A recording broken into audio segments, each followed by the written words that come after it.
Namaskaram and good morning to everyone. So this endeavor called Youth and Truth is going to last for some time. And it's our privilege that, and your privilege, that SRCC is the first institution where we are starting.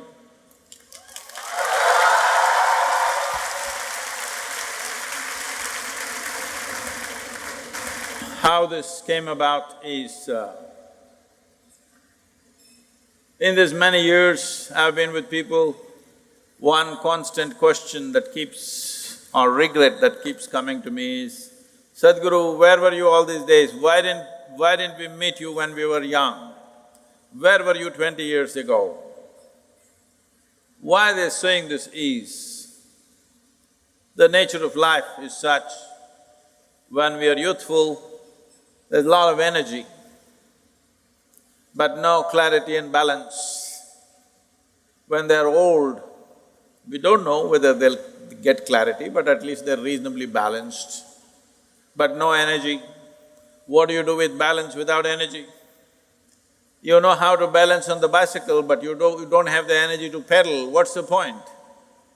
Or you know how to pedal, but you don't have the balance to stay on the seat, what is the point? So, here I am, so that you don't ask me after 25 years, where were you, Sadhguru? Just to fix that one question. Namaskaram, Sadhguru.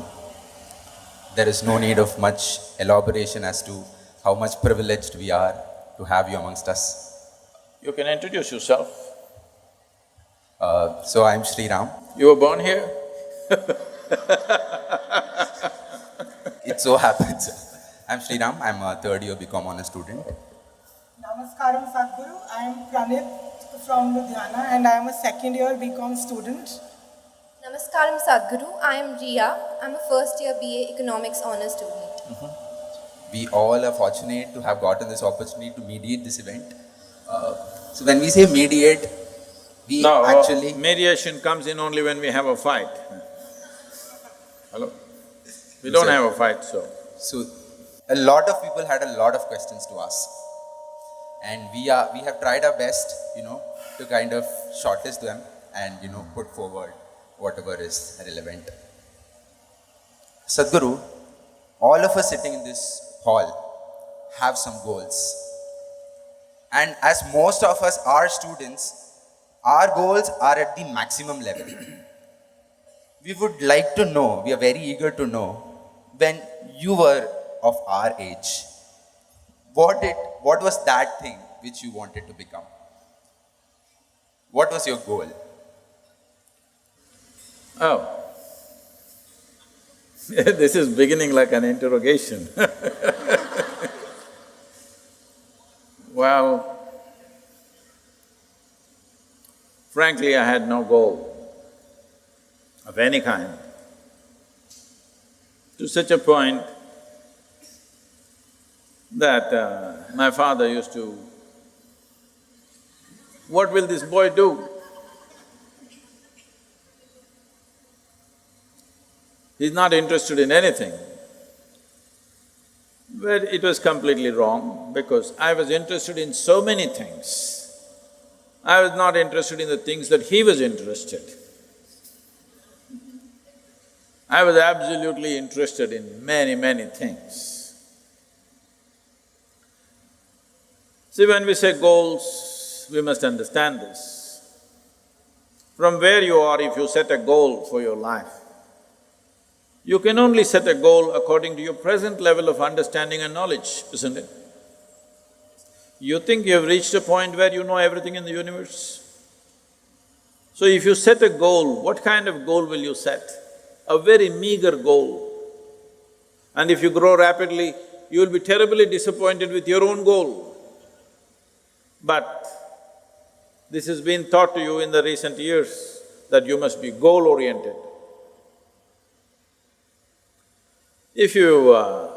let's say you want mangoes in your house. If you want mangoes, you don't have to think of mangoes. You have to think of soil. you have to think of manure, you have to think of water, you have to think of sunlight. None of them look or taste like mangoes. But if you take care of those things, mangoes will come.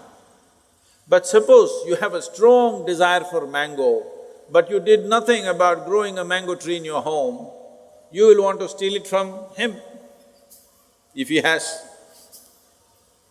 Yes or no? So if you have goals, what you're calling as goals is just your desires.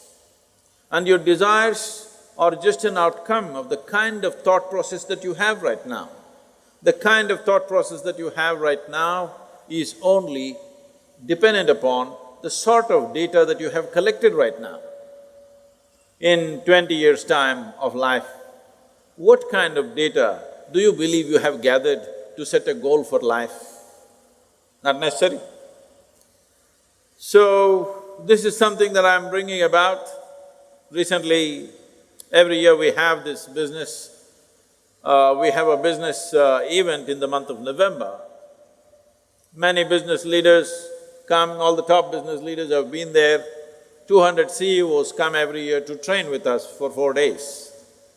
So last year, one of them was asking me, who's running a major multinational company, Sadhguru, we pick the best from the IITs and IIMs and we keep paying them more and more and they keep asking for more and more. But when I look at your organization, you pay nothing to any of them and it seems to function many times better than our corporation. What is the secret? I said, see, this is all it is. We are devoted to the process. We are not concerned about the goal. We are absolutely devoted to the process. Because of our devotion to the process of what we are doing right now, if you do not do what you're doing right now well, your goal is just going to be a fancy desire, isn't it? Hello? Yes or no? Hello? Your goal is going to be just a fanciful desire that you made up in your mind, and that is not even yours. Your goals are all borrowed from 10 other people. Whatever is the trend today, that is your goal, isn't it? I would tell the young people, don't set a goal. If you have absolute devotion to what you're doing right now, depending upon the times and the opportunities, we will go as far as we go. But if you're always concerned about the finish line and not the step that you're taking right now, you will fall flat on your face, most probably. If you get to the goal, you will be disappointed. If you don't get there, you will be broken.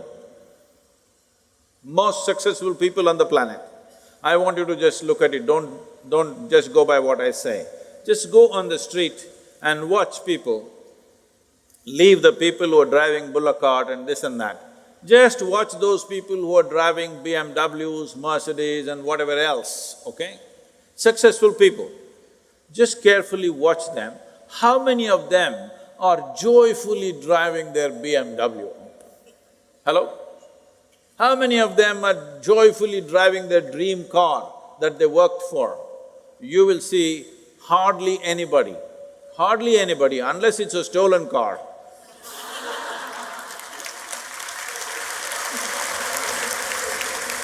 So, those who have gotten to their goals are disappointed. Those who could not get there are broken and frustrated. What's the point of a life like this? Your ability to do things is enhanced only when you're absolutely devoted to the process in which you're involved. I'm using the word devotion intentionally because people think devotion means going to the temple. You tell me, in any field, any arena of life, sport, art, music, politics, spirituality, name it, whatever you want, academics, has anybody reached any significant levels of achievement without being devoted to what they are doing? Hello? Has anybody reached mediocre things they have done? Only those who are absolutely devoted to what they are doing, they have done significant things on this planet, and that's what you must do.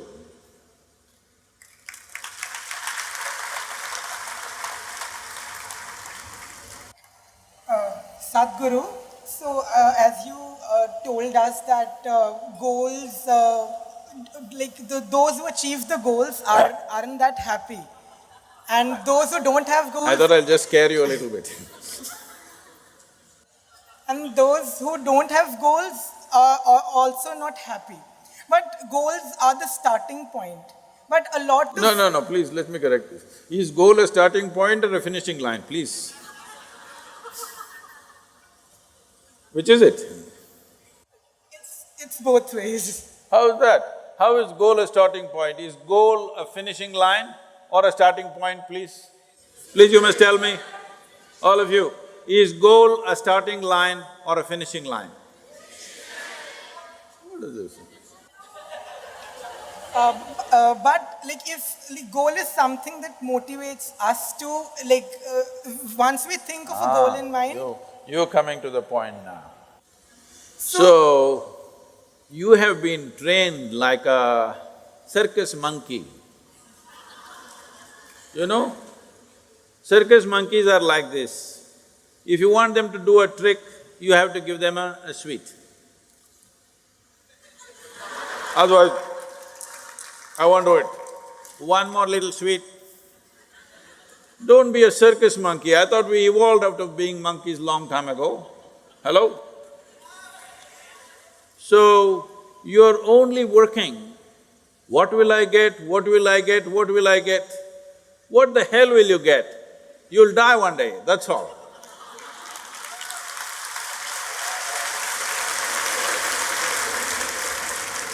You think you're going to get something in the end? No, you're just going to die one day. The question is only how beautiful and significant and intense of a life that you lived, that's all there is. What will you get in the end? Goal is the end point, isn't it? What do you think you'll get at the end of your life? I want you to visit old age homes, hospices, where people are reaching the end of their life. Just look at them and see what do you think they've gotten? Nothing. Either they lived a profound life or they did not, that's all there is.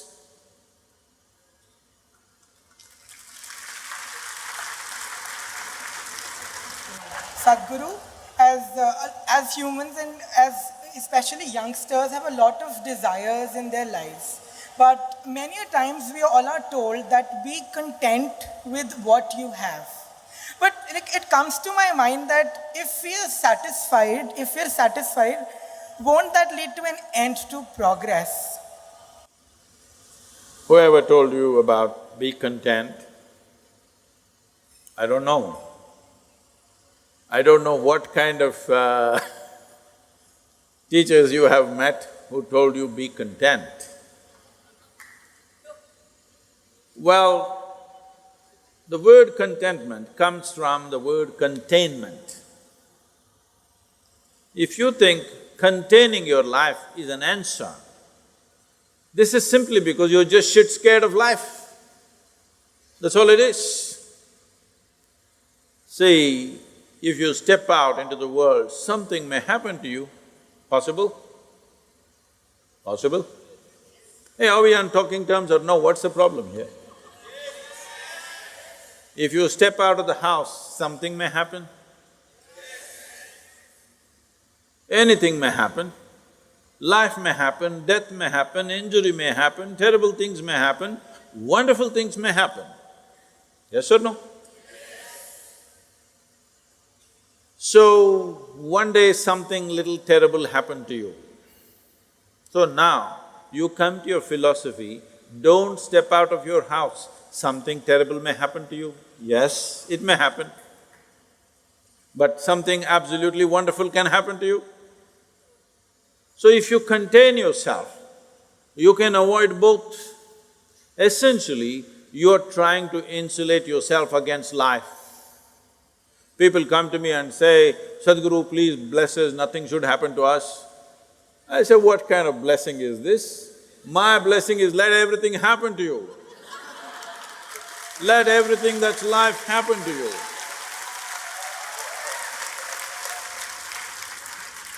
Everything that's life must happen to you. First thing you must decide is, have you come here to avoid life or have you come here to experience life? This is something you must decide. Make up your mind, eh? Please make up your mind right now. Have you come here to avoid life or have you come here to experience life? Well, if you want to experience your life, this doesn't mean you must get intoxicated. If you want to experience your life, that doesn't mean every evening you have to party.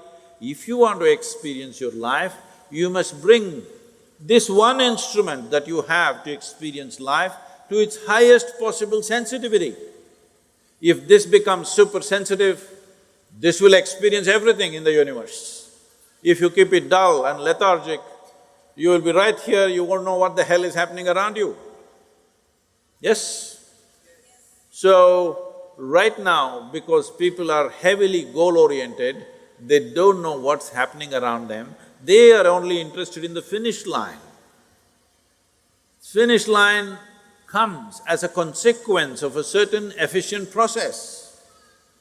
Finish line does not come because you desire it. Success does not come because you desire it. Success comes because you do the right things.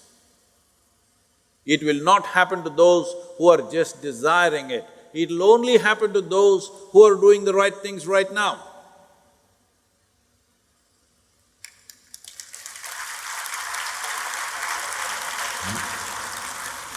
So, Sadhguru, you have always emphasized on how important clarity is in comparison to confidence or courage. But for people our generation, confidence is something that's at a different level.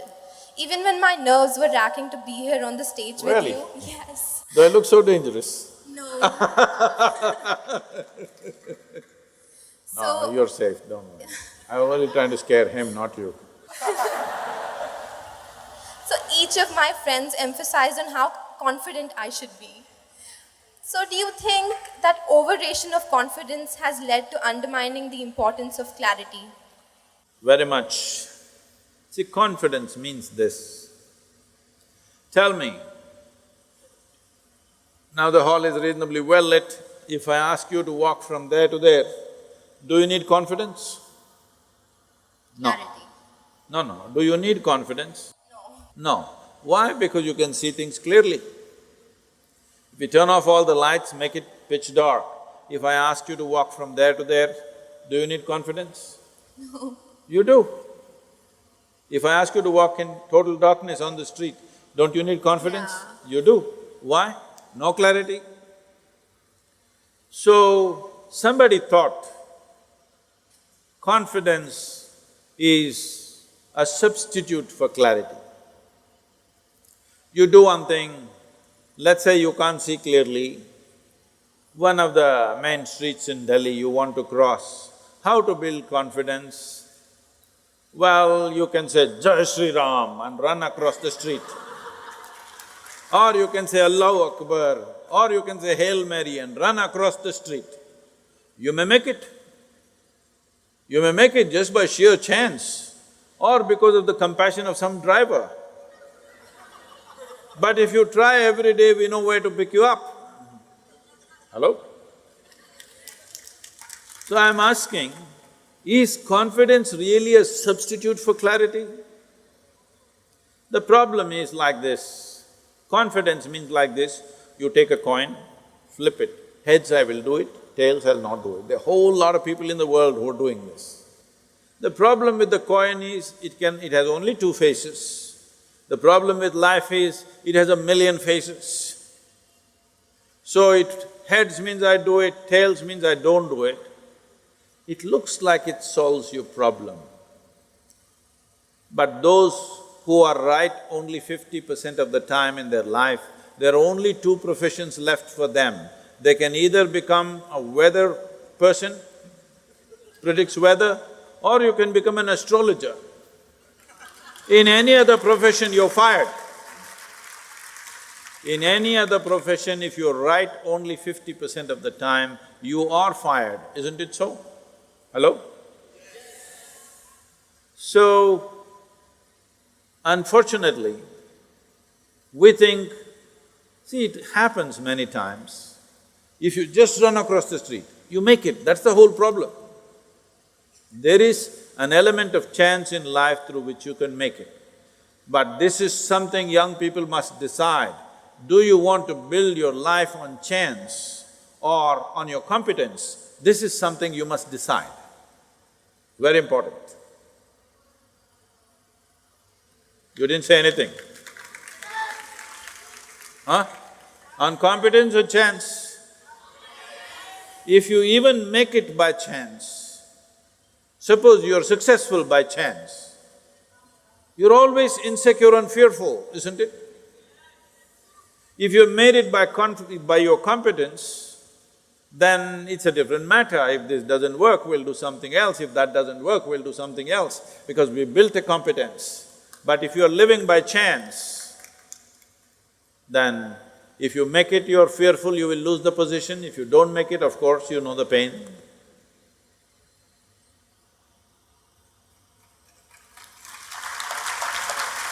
Sadhguru, nowadays we see a lot of young people are in relationships. So a public display of affection, PDA, is quite common and popular among the young generation. And it's very normal for all of us to, hug our friends or kiss our partners openly in front of others. But if we say a previous generation, they consider PDA as something vulgar. So it's very strange that how love offends someone. So my question is that whose outlook do you support? Is it the young generation or your own generation?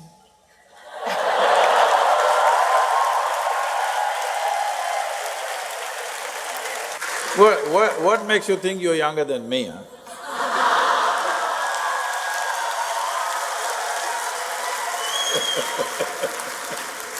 No, I don't agree that you're younger than me.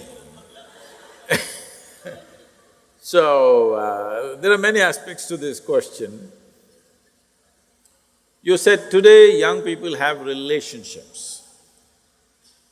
Unfortunately, you have come to a place where you think that a relationship means it must be body-based, there must be something biological involved. Biology is a part of our life, but the significance of becoming human compared to other creatures is, they are complete biology, we are only part biology. We have other dimensions to us. We have an intelligence, we have an emotion, we have a consciousness which is of another dimension. Biology is only one part of us. If an earthworm says, I have a relationship and both of them tangle each other, I understand. If when a human being says, I have a relationship, it could be a friend, it could be a brother, it could be a sister, it could be a variety of relationships and also body-based relationships. So this thing about using the word relationship only with biological stuff is essentially because somewhere unknowingly, maybe because of internet, you gotten enslaved to America. It all started in United States. Relationship means it has to be opposite sex or something sexual.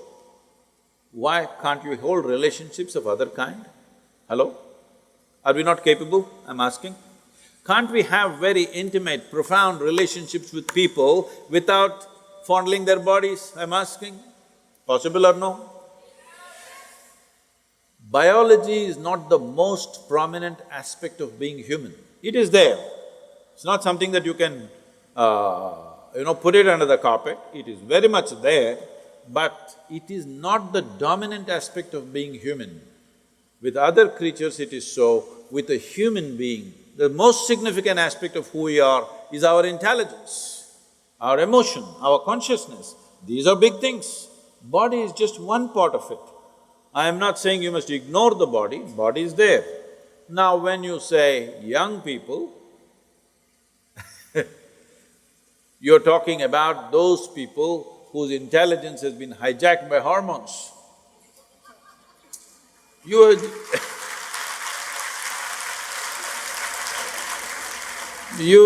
you were 10 years of age, you looked at people, everybody was fine, they were quite okay. You became 14, 15, you looked at them, every little bump on their body suddenly became a world by itself. Yes or no? You have to wait for some more time. When the hormonal thing goes down, then you look at people, again they're all looking normal. So, it's not a question of right and wrong, it's not a question of morality, it is just a question of priority. What kind of priority do you want to give to your own bodily compulsions? Now, you will see, in Delhi last 3 days I've been seeing, just now when I was coming to your college, somebody in a main street was standing there and urinating. When he feels like it, he does it. What's the problem? Hello? Any problem? No problem, because when you feel like it, you do whatever you want and you think it's your right. He also thinks it is right. When he feels like it, he urinates on the street. What's wrong? Dogs are doing it, donkeys are doing it, cattle are doing it, everybody's doing it. Be natural. This is the philosophy you're talking about. I'm saying there is a certain sanctity to relationships, especially body-based relationships. If you don't maintain that sanctity, it'll become, after some time, vulgarity, definitely. So somebody is seeing it before you, that if you go like this tomorrow, it'll lead to something else. This does not mean being a moral prude, no.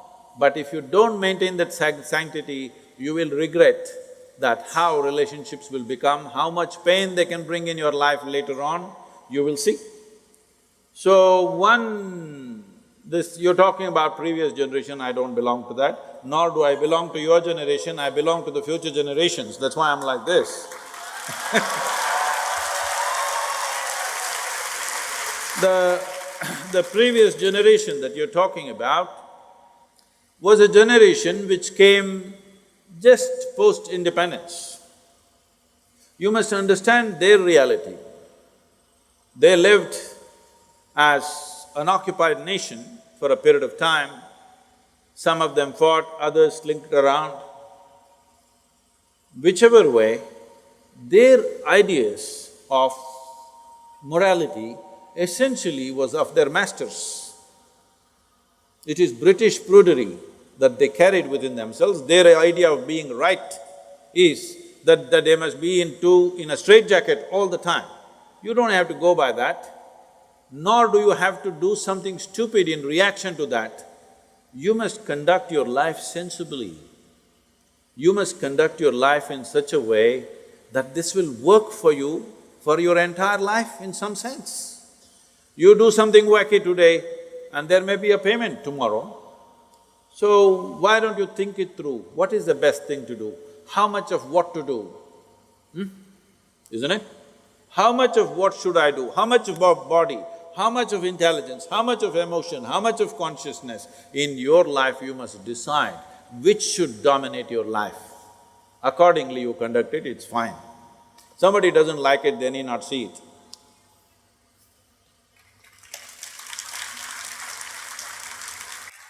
Sadhguru, now I want to ask you something out of the context.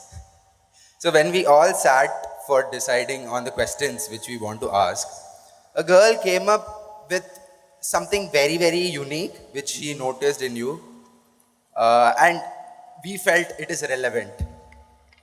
Why is that wherever you go to, kind of preach or talk about stuff, you sit in a particular position, with sandals removed from your left leg up and right leg on the ground intact? Is it your style, or is it the way that one person should sit? Do you still use the Indian toilet? Yeah, Yes. Do you sit in a particular way? Asking you. I'm just asking you, do you?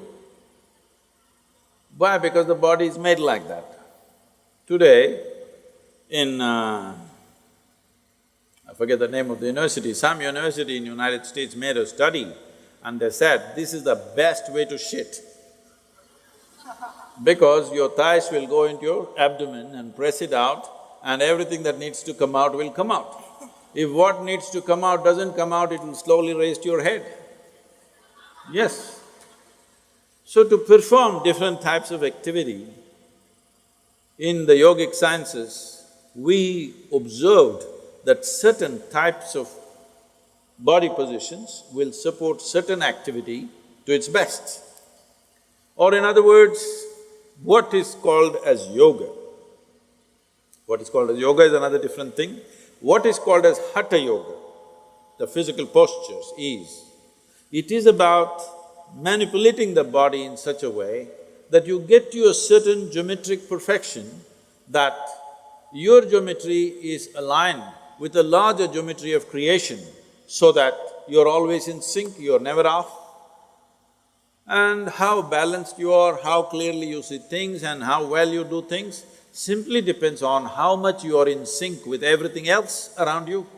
Whether it's people or trees or life or just space, are you in sync with it or not will decide how smoothly, how friction-free is your function in the world.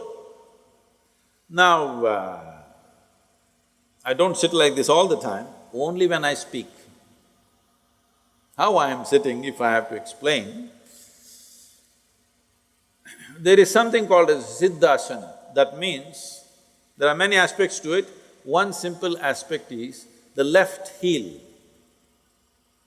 The left heel is… there is a point on the left heel that today the medical sciences are calling it as the Achilles. You heard of that? You heard of the man? Achilles? You heard of the man? You saw the movie. You didn't see the movie? Troy? You didn't see? An innocent boy. So, you put your Achilles to what is called as Muladhara or the perineum in your body. If these two things touch, many aspects are cleared out in you for that period of time. Many aspects means your thoughts are clear, your emotions are out, and there is a very clear perception of what's happening around you. You heard that Achilles was killed because an arrow was shot to his heel. You don't believe if somebody hurts your heel, you will die, isn't it so? But Achilles died that way.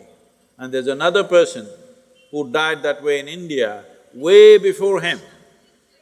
Yesterday was his birthday, Krishna Janmashtami. He also died this way. What this is trying to tell you is, they were killed in an expert way, not just slitting your throat or breaking your head, but just putting a point at the Achilles, so they had to die. So there is a certain system, energy system in the body. If that point of Achilles is in touch with your Muladhara, when you sit like this, there is a certain balance, that you don't take any sides. See, all of us have our own opinions, ideas, ideologies, stuff, our own experiences of life. Your own experiences of life and imprints that you have taken in your mind influences everything that you see. You like this person, you don't like this person, you love that person, you hate this person. All this is because you're constantly taking positions of your own. But if you really want to know life, the most important thing is you don't take any position, you're willing to look at everything fresh every moment of your life. Absolutely fresh, every moment of your life. This is very difficult for people to understand. People who have been with me for 35 years, every day they are with me, working with me, doing so many things. I still don't have a single opinion about them.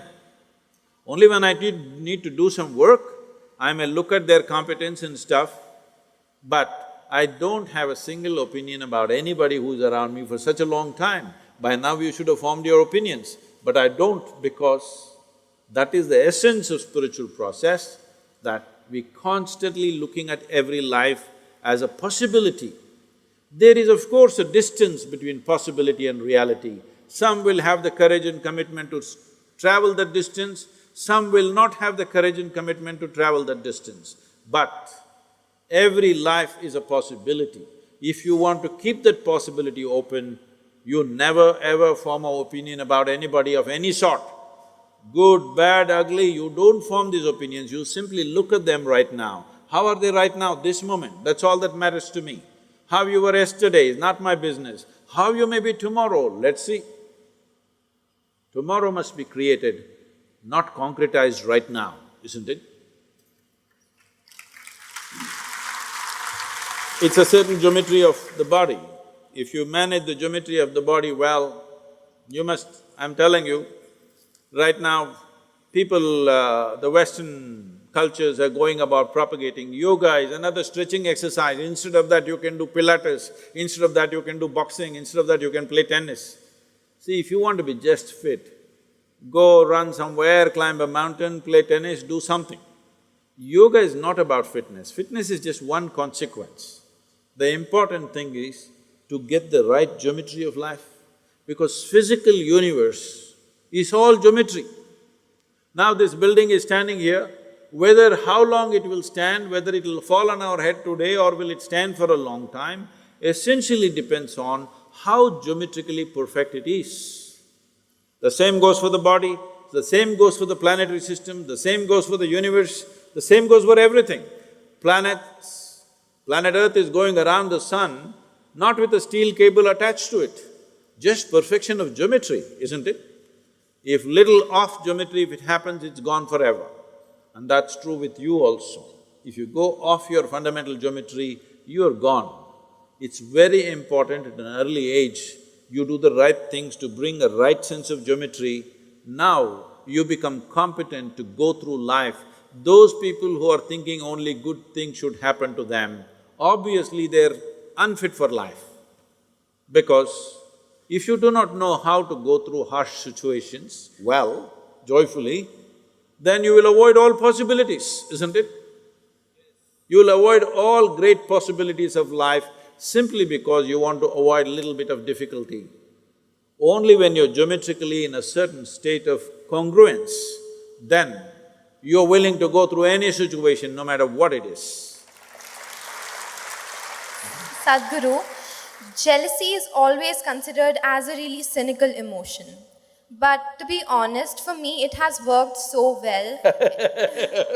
What did you get to do? It motivates me. So every time my friend learns something new, I just get this innate urge to perform better. And it's probably why I've landed up in my dream college. So, do you think that jealousy is actually a negative emotion, or does it motivate you to do better? See, these days, fortunately, it's gone. When we were growing up, especially Diwali is coming, when Diwali comes, in small towns, one of the fun that people have is, they will make a can full of, the firecrackers and tie it to a donkey's tail. When it goes dum-dum-dum, poor donkey runs all over the place faster than a horse. You think that's the way to motivate life?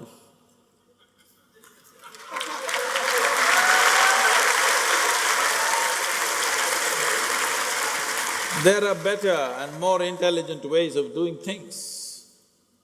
Well, when you feel like your tail is burning, you may run. People always use this thing, if a dog is chasing you, you will run really fastest. But Mr. Bolt, you know Mr. Bolt? He did not run because his tail is on fire. He runs because he prepared his legs and lungs in such a way, whichever way he runs, he is faster than everybody. Hello? Isn't that the way to run? You want to run because the dog is chasing you, you want to run because your tail is on fire, is that the way you want to run? No, that's not a pleasant way to run. See, one thing is important that you run fast.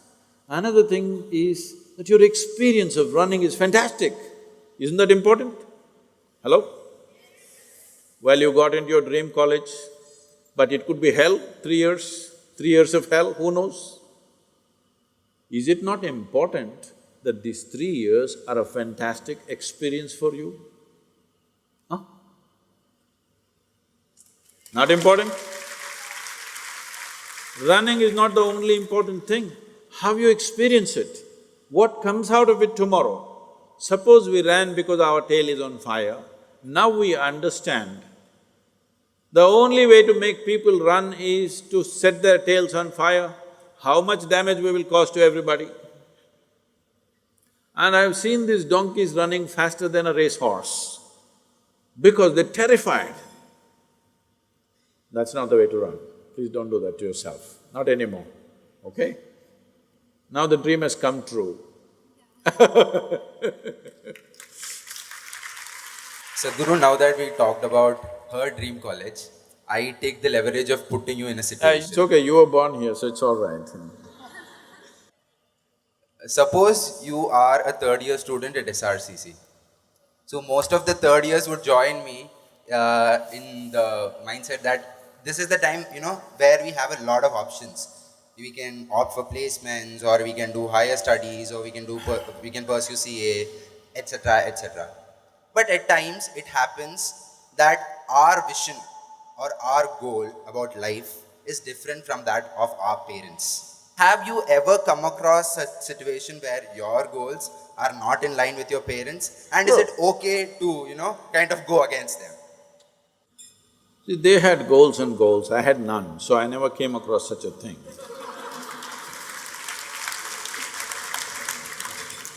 They had many goals.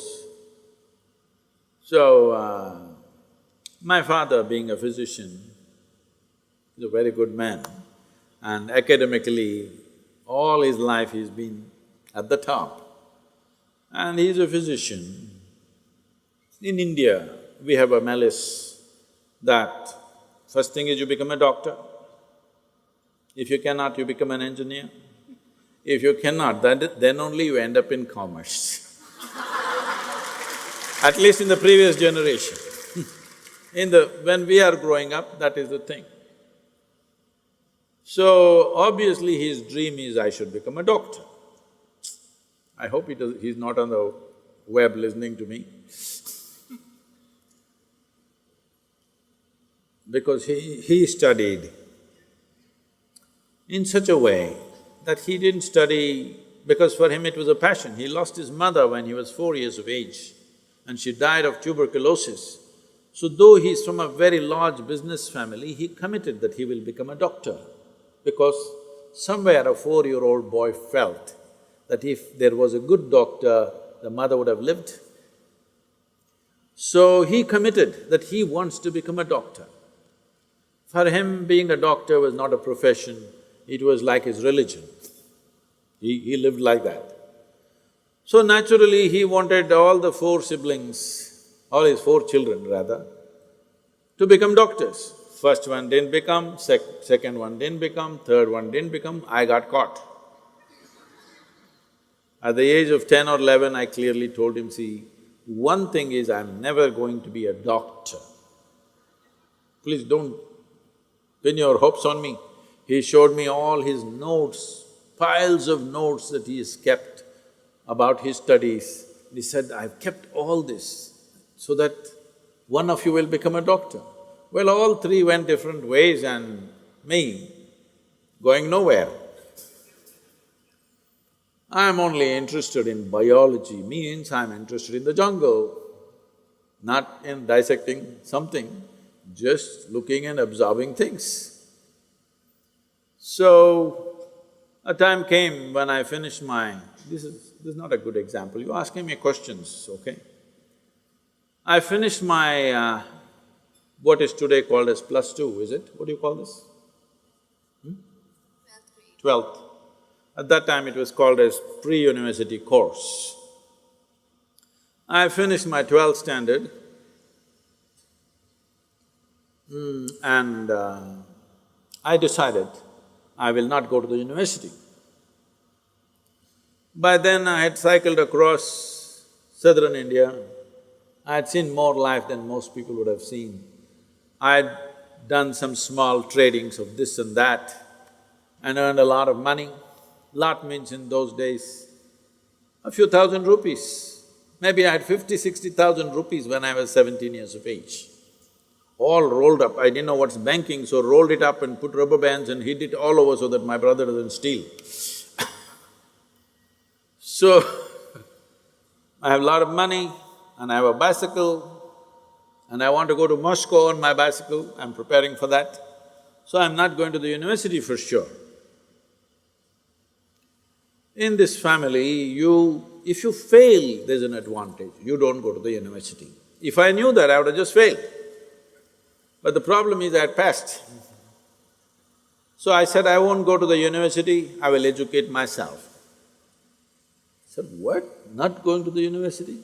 I said, no. Then, once I said I'm not going to the university, suddenly I became such an evil in the family, everybody started looking at me, what is wrong with you? I said, well, I want to educate myself. How are you going to do it? I said, I think I'm doing it pretty well. But if you insist that I must read and study, then I decided that 1 year I did something very unique and uncharacteristic of me. That 1 whole year, just to handle the reaction I got, I couldn't understand, what are they reacting to? I don't want to go to the university, what is their problem? First of all, I never understood why I should go to the university. Nobody ever told me why I should go to the school. So I went to the Mysore University library every day. When the library opens at 9 o'clock, I was there, I was the first customer. When it closed at 8 o'clock, I was the last one to get out. These days, many of you are well-fed and like that. We were also well-fed, but our activity was such, the level of activity was such, I'm always hungry. I would actually eat at that time at least 10 times more than what I'm eating today, at least, or much more. So I'm always hungry, doesn't matter how much I eat, I'm always hungry because my activity levels are such. This 1 year, I went without a lunch. It's not a small thing for you, you can easily go without a lunch. But for me, who was scrawny and a concave stomach all the time, going without lunch for 1 year was like a big feat. I just read anything to anything. You know, from Kalidasa to Homer, to popular mechanics, to a whole many years of National Geographic and all kinds of books of physics, mathematics and astronomy, and you take whatever. 1 whole year, every day, 11 hours a day, I read and read and read. That's the only reading I did. After that, me and books don't go. Then after 1 year, I realized that just gathering all this information is just waste of time for me. And when the next academic year came, there was drama at home. My mother was crying and said, what are you wasting your life for? We thought you will become this, you will become that. I said, I don't know what I'll become, but she put so much pressure, just get into some college. Whether you go there or not, I will not ask, just get into some college. Then I thought through this and I said, okay, I'll do literature, English literature, because in this 1 year I had developed some appetite for reading literature and poetry. And I myself was writing many poems about just about anything. So I joined literature. I went to college. On first day, a teacher comes and reads a book. Everybody is writing down, karra karra, these days it doesn't make noise, those days fountain pens, karra karra karra karra, 50 people are writing karra karra. I don't like this. I said, see, I just looked into the teacher's book, then I saw it is a handwritten book, that it's her notes. I said, ma'am, if you give that book to me, I'll make photocopies of this and give it to everybody. You don't have to come, we don't have to come.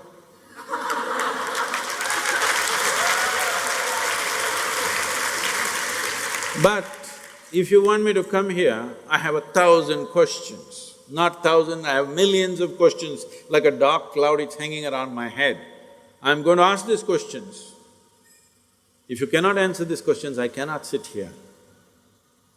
Then I made a deal with all the teachers that they give me attendance and I won't bother them with their questions. This deal worked pretty well for 3 years and I got out of it. Is this what my father wanted? Definitely not.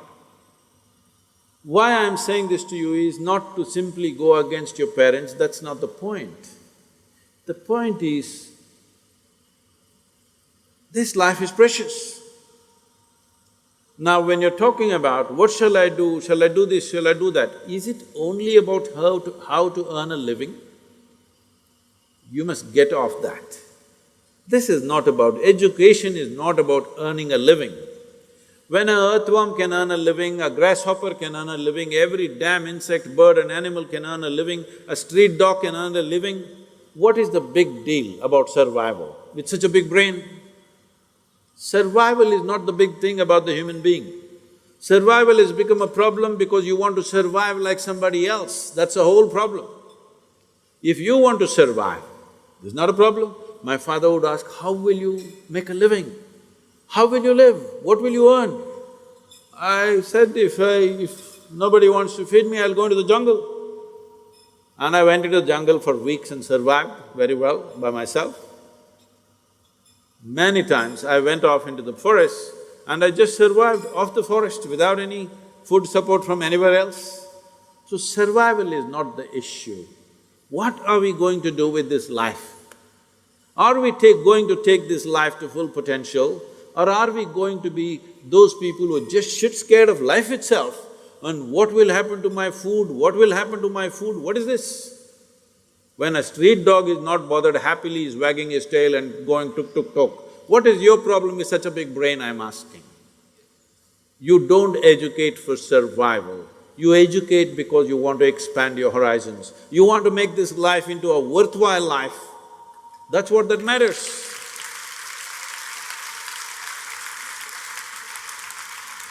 So will it be in conflict with many people?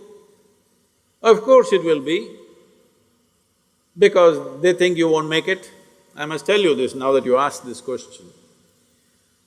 This was almost 34 years ago. There was a person who was like a godfather to my wife at that time. She was still working in a bank. I was living on my motorcycle, traveling all over the place. I would teach here and there once in 3-4 months, but rest of the time I'm just riding, simply riding across the country for no purpose. So one day I came to Bangalore and I went to their home because of the entire night I've been riding.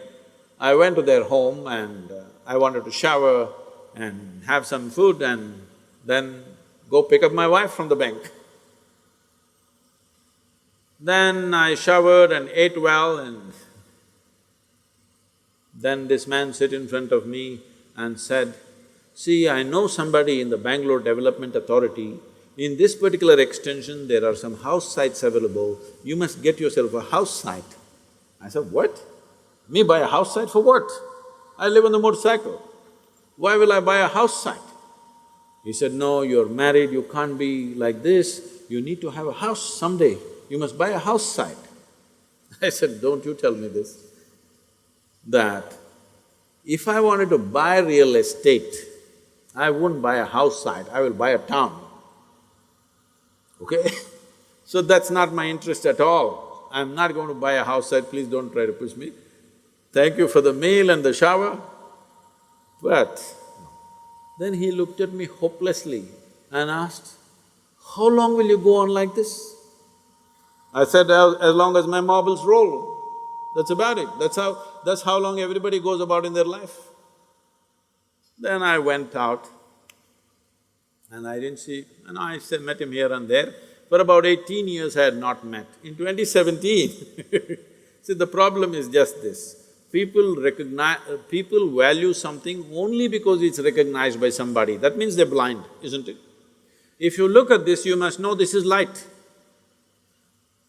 You look at this and you don't know what it is. And I said, see, that is light. That means what? You're blind, isn't it? Yes or no? So after 18 years of no contact, he called me in 2017 because the government gave me this Padma Vibhushan. He called me and he said, "I never thought your marbles will roll this far." Okay. So unfortunately, a whole lot of people can see light only when you say it is light, otherwise they can't see it. Don't go by such people, whoever they may be, doesn't matter who they are.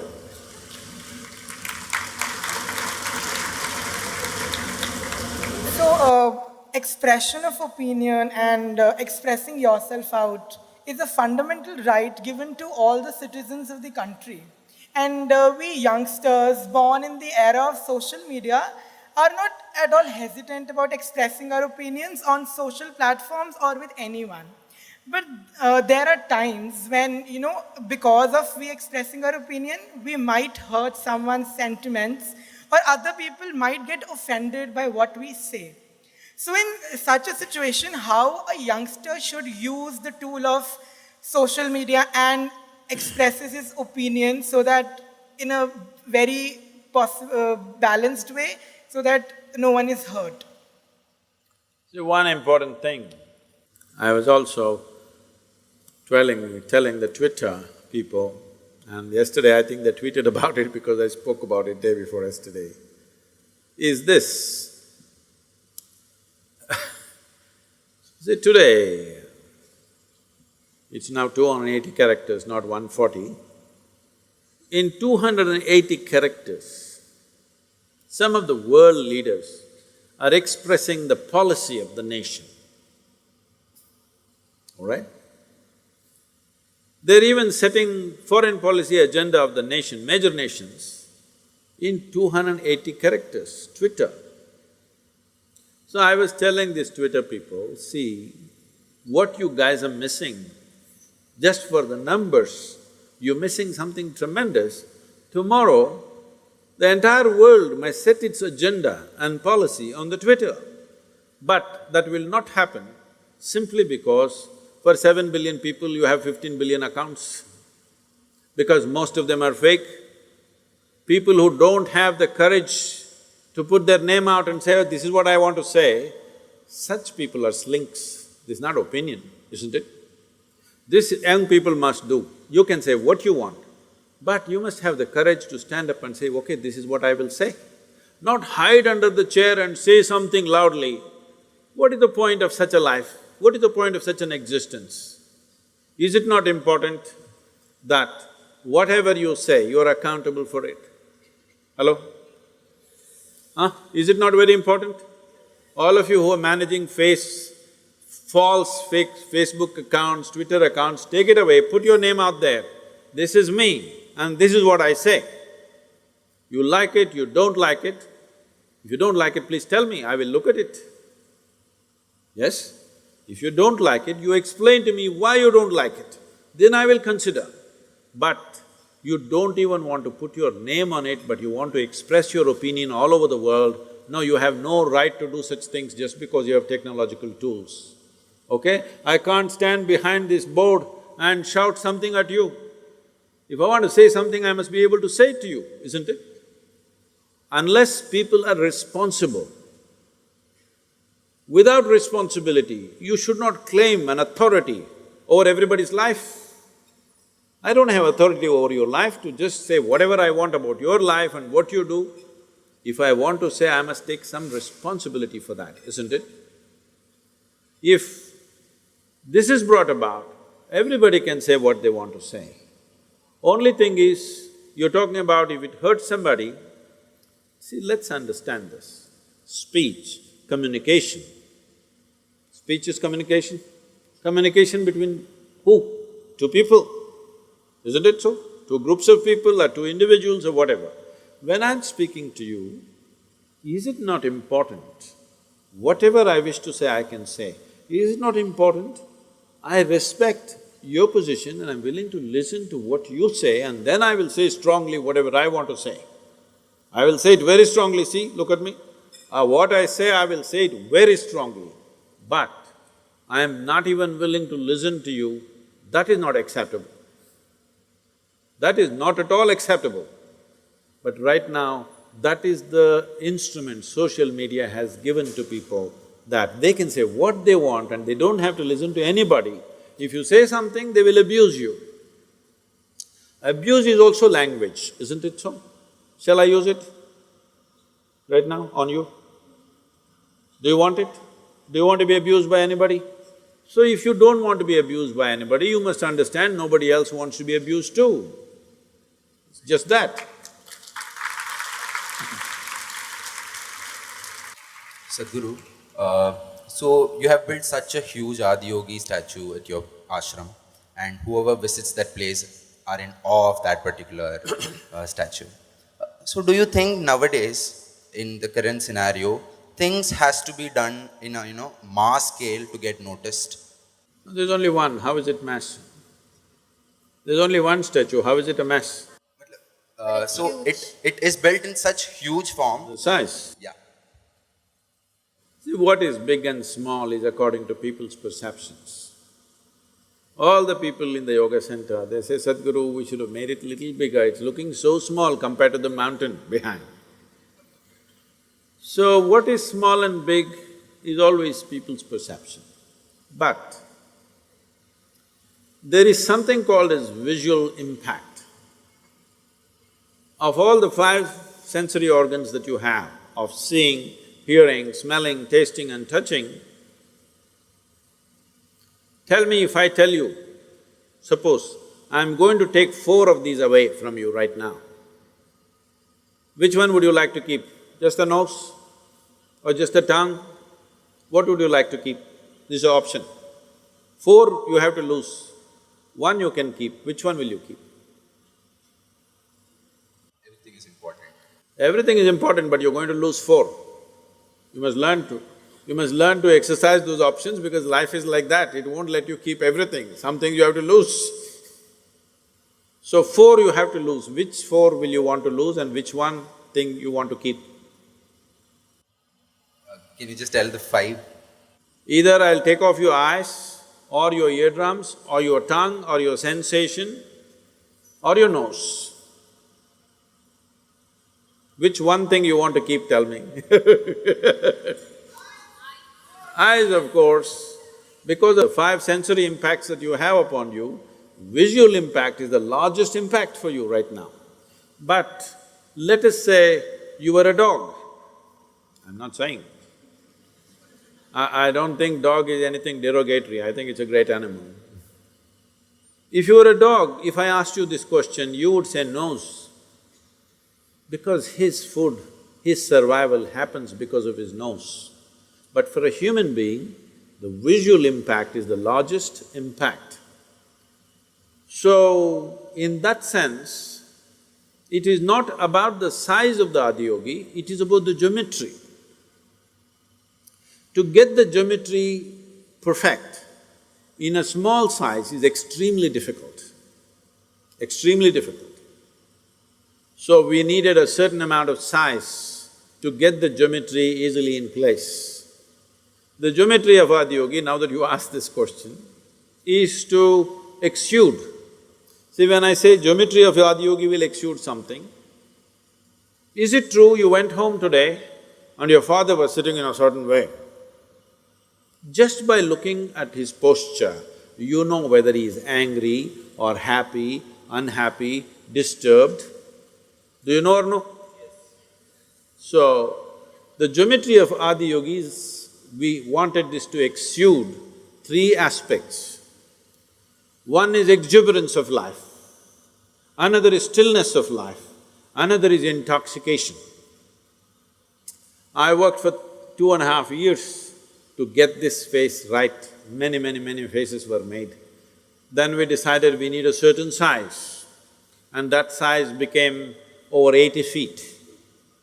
When it became over 80 feet, then we thought the number also has to have some significance. So we went for 112 feet because Adiyogi, when he propounded the ways, the different ways in which a human being can attain to their highest possibility, he gave 112 ways.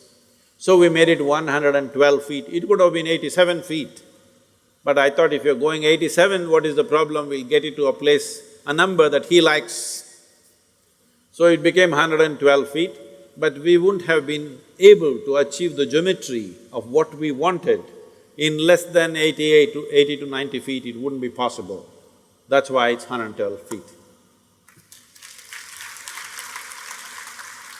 So, Sadhguru, you are so reverend and you are so cherished. Do you ever get a superiority complex? Right now, yes.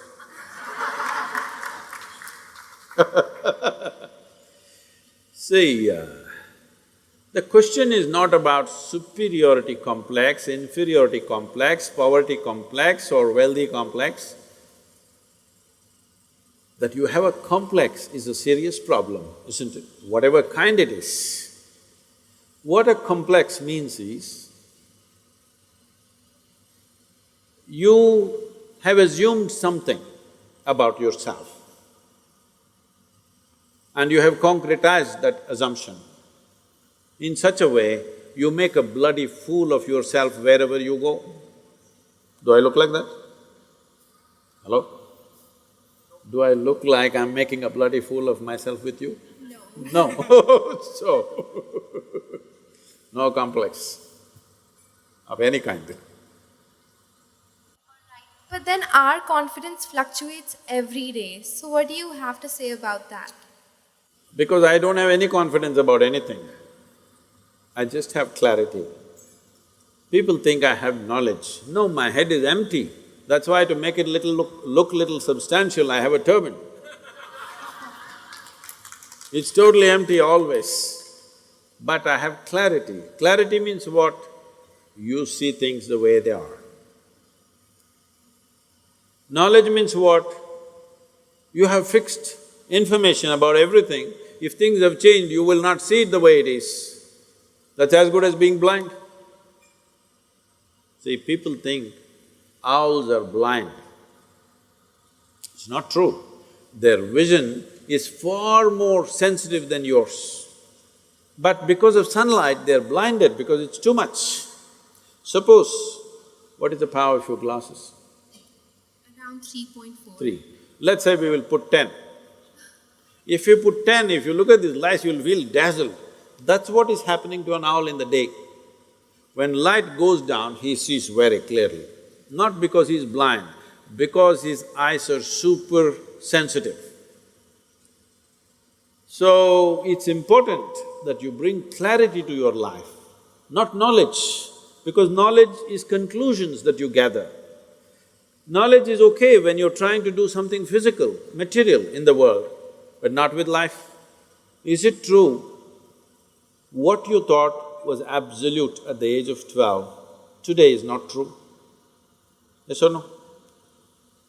Are you sure that whatever you think is this is it right now, will be this is it in another 3 years' time? Of course not. You know that, so you know you're wrong. Yes or no?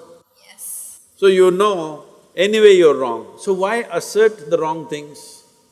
Well, right now we are wrong, at least let's manage with little more conscious. If you know you're wrong, you will walk carefully, isn't it? Hello? But you think you're absolutely correct, then you will do stupid things and you blunder around the world. If you know you're not seeing properly, will you walk carefully or no? If I ask you to walk through a dark room, suppose we turn off all the lights and close it down, everything, pitch dark, if I ask you to walk, suddenly will you become super alert and conscious as to how you walk? But when the lights are on, you're just going unconsciously, bumping into everybody. So if you learn to walk every moment, like there are no lights and you're looking at everything absolutely carefully, then what you see clearly, you go through it, what you don't see clearly, you hesitate, some places you take a little bit of chance. But if you are just confident, you will blunder through life, we don't know where you will get in and what you will get trapped into. Most people are trapped into their professions, their family situations, their social situations in such a way, they all became like this. Yes, already I'm seeing, not just older people, youth have become like this. What will happen to me at the end of my life? What will happen to me at the end of my life? I'm already revealed the secret, you will die. Hello? But Sadhguru, if this happens, what to do? If that happens, what to do? All those things will happen. It's not that everything will happen in your life the way you like it, things will happen in the way you don't like it. It once happened, Shankaran Pillai got fired from his job simply because he asked a question Smoking or non-smoking? How can you get fired for asking such a simple question? Smoking or non-smoking? He asked and he got fired. Because what he was supposed to ask was cremation or burial. Not getting it.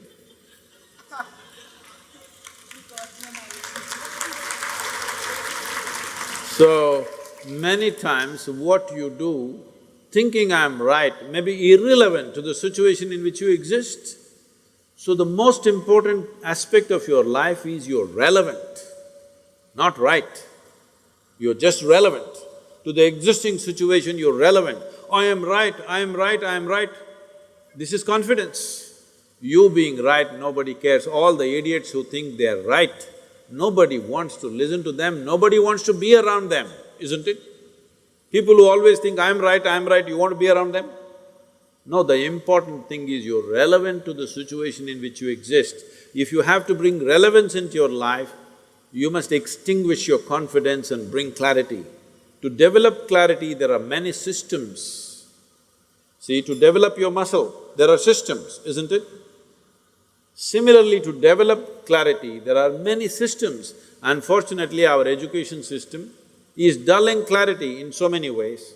Some of the research studies in the university shows that if a child goes to kindergarten and goes through 20 years of education, I'm sorry, I'm saying this is an educational institution, 20 years of education and comes out, let's say, with a PhD, they are saying 70% of their intelligence is irrevocably destroyed. So you have a knowledgeable idiot.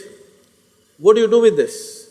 Well, you can impress people by throwing information, but this whole game of impressing people, throwing this information and that information around is all going to go because that Google lady is better than any of these idiots. Hello? It's really amazing. I am just traveling to wherever, let's say I'm flying to United States or Africa or somewhere, I just ask, what is the morning temperature in Entebbe? I'm landing there. Without batting an eyelid, in 2 seconds, she tells me it's 14 degrees centigrade and by afternoon it's 18 degrees centigrade, by evening it's again 12 degrees centigrade. Who could ever say this? Hello? She may not be perfectly right, but she's almost there. So, people who are carrying a basket of information on their head and feeling superior, I want you to understand this in this country and everywhere else in the world.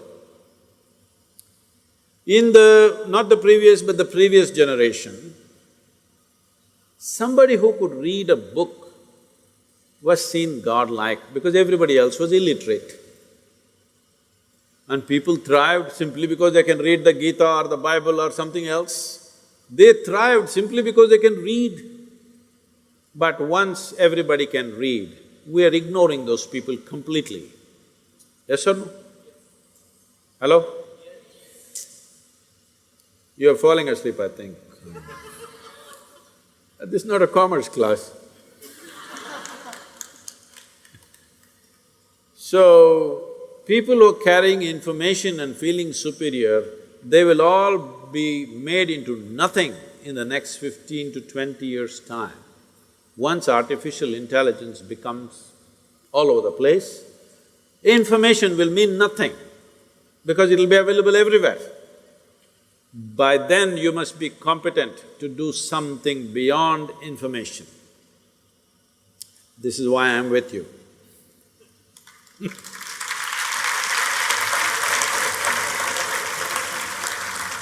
Alright, so now before we open the session for our audience to ask you questions, we have some really popular questions from various social media platforms. Wow. Now… So the people who could not join here, so they have sent us the questions through various social media platforms, and the first question, I'll read it out. Sadhguru, you mentioned that you Who is this? Anonymous person or… I will not answer anonymous questions. They must at least say, this is my name. can have their names. Okay, okay. So, but we'll definitely get back to you. I believe you made up the question and it's okay. No, that's what I'll assume, because you're not telling me the name. Please. Sadhguru, you mentioned that you can do 14 different activities at a given moment. So, we all are very curious to know how can we achieve such prowess over both body and mind? Oh, whoever said this, I didn't say anything like that. Anyway, do you have a liver Yes, I do. functioning? Yes. Do you know how many levels of activity it's doing right now? What the liver is doing is far more complex than what your brains are doing right now. Do you know this? Yes or no? A brainless liver, if it can do so many things, a brained Pranit or whatever, Pranit, how many things? No, I was only talking about not activity per se. Yes, activity is also possible. So you must understand this. On a round planet which is spinning right now, hello? Is it? Are you on a round planet? Spinning? Most people don't understand this unless, they get sozzled out with something or they get some ailment that either a few drops more or a few drops less between the years. Suddenly you see, planet is round. Do you know how complex an activity it is for a human being to walk at a certain latitude on a round planet which is spinning and which has magnetic forces working upon you all the time? It's an extremely complex process. You ask a child who is, let's say, 1 year of age, he knows how complex it is. Have you seen? But the moment you learn to walk, you assume that it's nothing, walking is nothing and you're sick of walking, you want to drive a car, you want to ride a motorcycle. But walking is such a complex process, not 14. 1,000 different functions, your knees and your brains and the fluids in your body, all of them are doing all the time. If only you could conduct these things consciously, you would be doing 1,000 things. Anyway, you're doing it. But if you could conduct this consciously, you would do 1,000 things at a time, isn't it? So I was only talking about different channels of mind, which you don't have to actually conduct, you just have to initiate and leave. It will go on. For you to think about your neighborhood girl, do you have to initiate action every time? No. If she's pretty, I'm saying. Once you look at her, it just goes on by itself, isn't it? Why? Because you're drawn to it. If you're drawn to 10 different things at the same time, mind is capable of creating 10 different channels and keep it running. So, there is an entire process. Right now, I think one Jain monk, somebody, a 16, 17-year-old boy, you heard of him, he's in the newspapers? Yes, Sadhguru. How many things can he do? Anyway, there are people in small towns in Tamil Nadu who are called Shatavadanis. That means they can do 100 things at the same time. A complex mathematical problem, a sensation, a music, some raga, this, that, 100 things at the same time, because that is how complex human mind is. This complexity you can use either to drive yourself crazy with unbridled thought and emotion, or if you harness it, it can do things that nobody has imagined possible. It can do things in a miraculous way. You can manifest things in a phenomenal way if the necessary training goes. See, is it not very clear to you? If somebody is walking there, if you just look at them, how they're walking, you can make out whether they're physically fit or not. Yes or no? Body has been worked upon, you can see it or no, just by the walk. Similarly, whether the mind has been worked upon or not, whether your energies have been worked upon or not, is something that's visible. Most people may not see, but if you pay attention, you will see. Right now, most human beings, the problem is we gave you a super computer. The most sophisticated machine on this planet is this human mechanism, isn't it so? I am asking you, have you read the user's manual? Hello? No. When are you going to read it? On the last day? When I see this ridiculous stuff, people reading Gita when people are dying, I say, you're reading the user's manual on the last day, what's the point? If you buy a phone, should you read the user's manual in the first 3 days or after 3 years when you want to get rid of the phone? Huh? You must read it in the first 3 days. So I'm not asking you to read a scripture. Well, this is a living scripture. Should you not become competent to read the scripture, understand what is the nature of this, what is the full potential of it and explore this? Because this life is not about this or that. This life is about this. Yes or no? There is no choice about this. It is just that you can enslave this life to something else and think it's about that. But actually it's about this, isn't it so? Are you okay with this? You think right now your life is about education. No, your life is about this.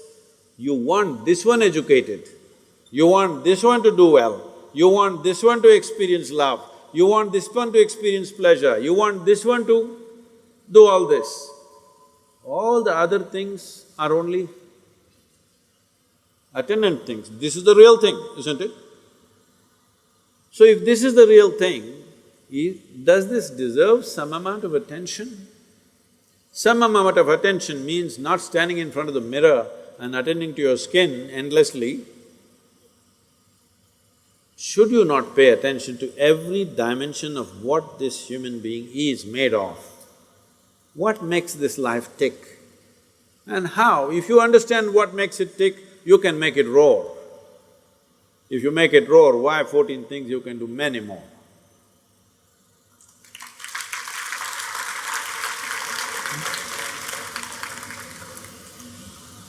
Guru, the next question which we have, I'll just read it out for you. It is believed that Srinivasa Ramanujan could write mathematical equation as is he had access to the whole universe.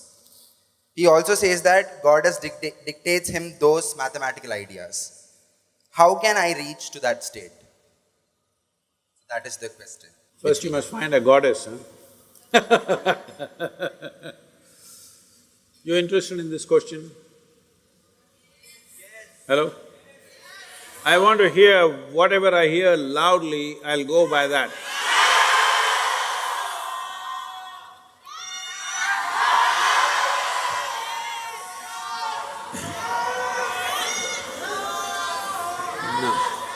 No. No's coming late, yes came strong.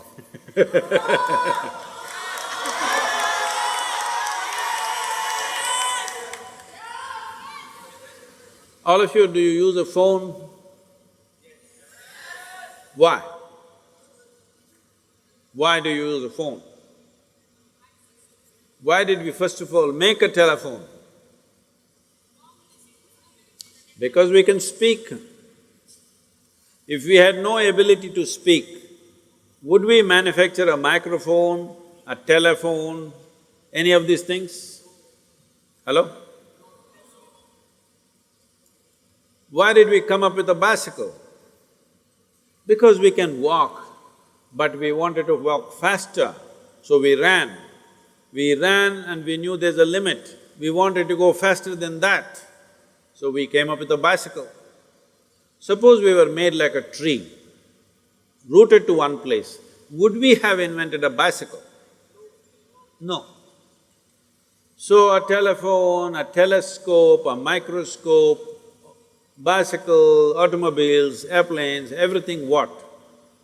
What faculties we already have, we want to enhance that.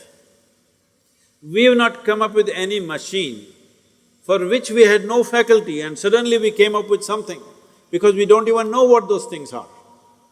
Yes? The faculties that we do not have, we have no way to perceive that whether it exists or it doesn't exist. Only faculties that we have, we are trying to take it for.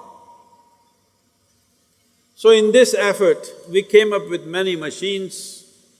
All machines here are only enhancing our existing faculties. They have not come up with any absolutely new faculty.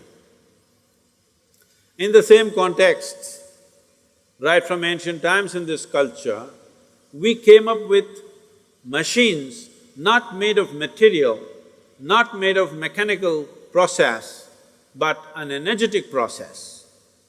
What does a machine with an energetic process mean? See, suppose somebody is dead. You seen any dead people? Hello? Where did you see? I never saw. You saw dead people or dead bodies? Ah. Dead body means what? Let us say no accident happened, no murder happened, no nothing happened, or let's say somebody just suffocated and died.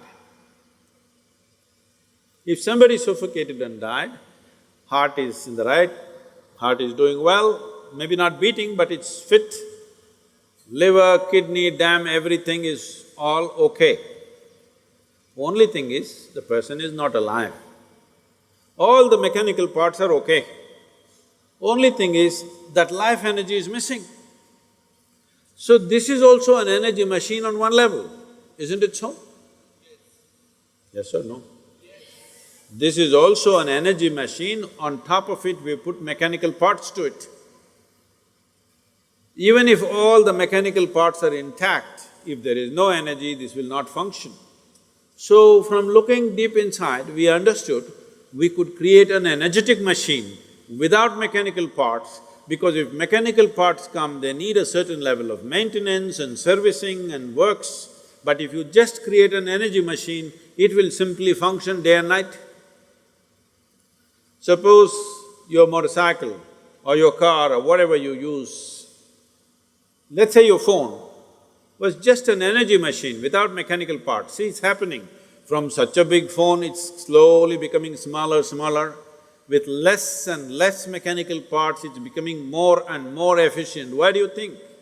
Slowly it is moving towards a space where it is becoming more energetic than mechanical, isn't it so? Do you remember old James Bond movies? Such a big phone. It was looking like a just-born baby. But today, it's become this much.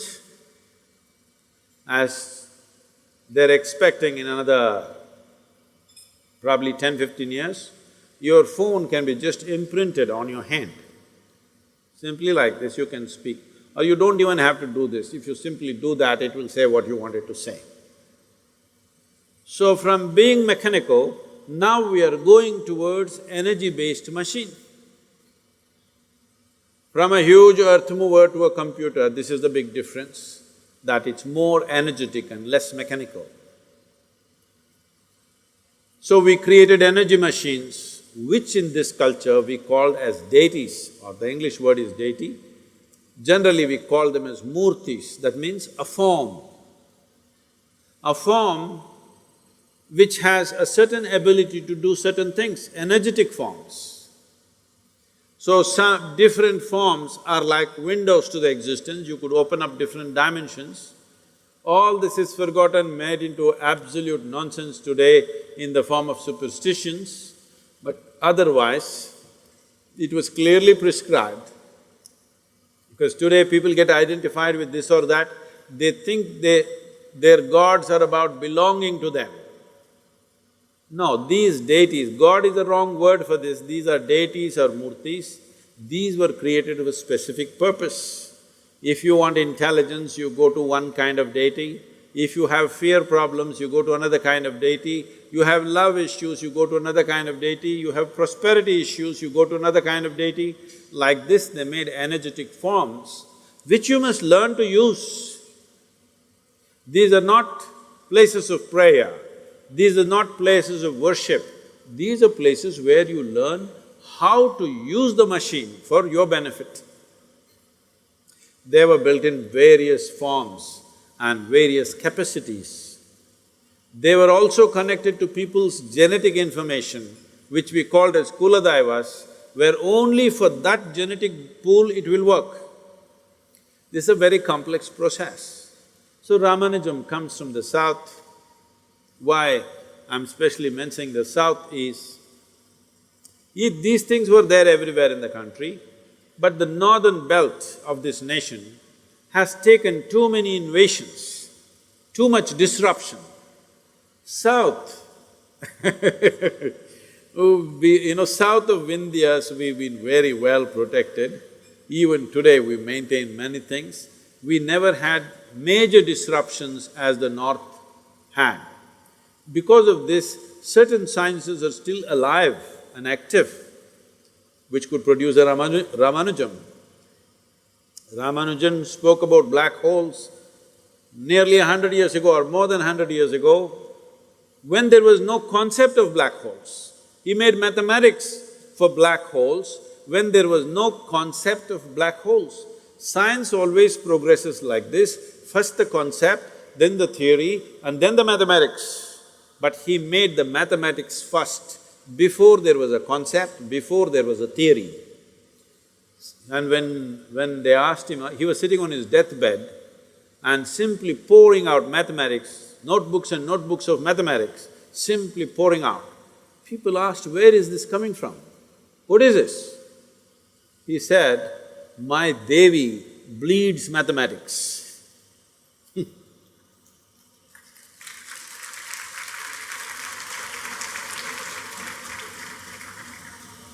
So now we open the floor to the audience for asking the questions. And first we'll have questions from this side of the floor. Namaskaram, Sadhguru. How come you got a better microphone than me, huh?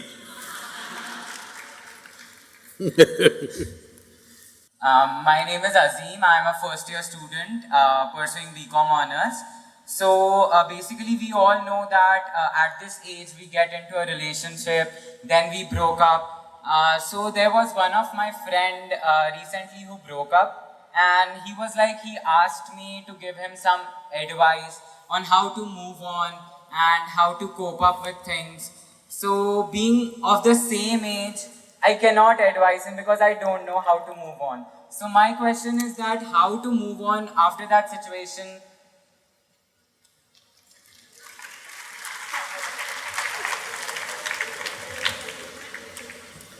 Well, somebody else has moved on. Even if you stay in the same place, distance will happen. See, let us understand this in terms of life, not in terms of trend, not in terms of morality, not in terms of right and wrong, but in terms of life. When I say in terms of life, Azim, do you remember how your great, 10 generations ago, how your grandfather looked like? No. No. But his nose is sitting on your face. Yes or no? Yes. So is it true that your body has a tremendous amount of memory? Yes. This memory is on many different levels. There is an evolutionary memory, there is a genetic memory, there is a karmic memory, there are conscious levels of memory and unconscious levels of memories, articulate and inarticulate levels of memories. But if your great-grandfather's nose has to sit on your face, obviously your body is carrying a very complex mechanism of memory, isn't it? Yes. So this body, if it is capable of such a complex sense of memory, you think it is not gathering memory with whatever you touch and feel and relate with? You think so or no? Yes. It does. So it is gathering an enormous amount of memory. This is how you know. See, how to go up the steps, how to go down the steps, it looks very simple, but it's not simple, it's very complex. Your body has to remember, otherwise it cannot go up and go down so simply. Well, today the sports people are talking about muscle memory, building memory into their system so that the sport can be executed at a certain level of efficiency. So this is not only for sport, this is not only for specific activity. Every day you are imbibing so much memory, and this memory, if there is a certain kind of congruence to this memory, if there's a certain kind of cohesiveness to this memory will become productive.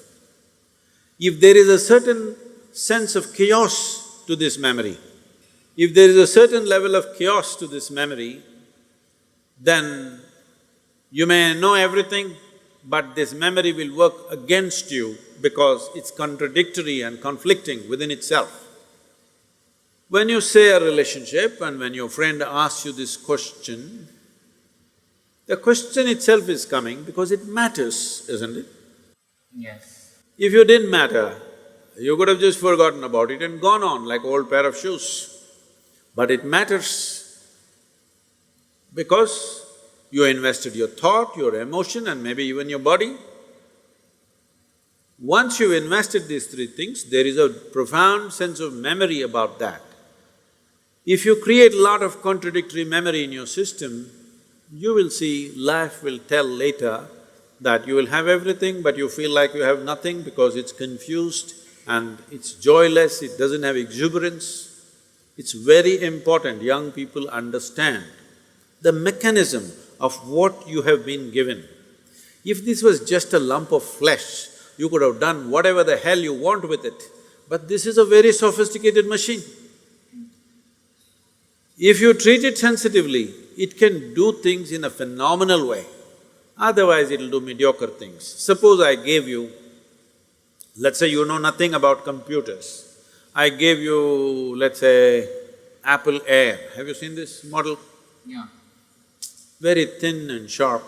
I gave you this, but you don't know what it is. You took it home and started chopping cucumbers. It works very well. It works very well. But isn't it a tragedy that you're using a computer to chop cucumber? Nothing wrong with a cucumber, but something definitely wrong with you, isn't it? Yes. Hello? Yes. Something very fundamentally wrong with you when you do not understand the significance of what you have on your hands. All significant things will go waste. So, before not just other human beings, I'm saying before you touch, involve yourself in anything, you must see what is the level of involvement you wish.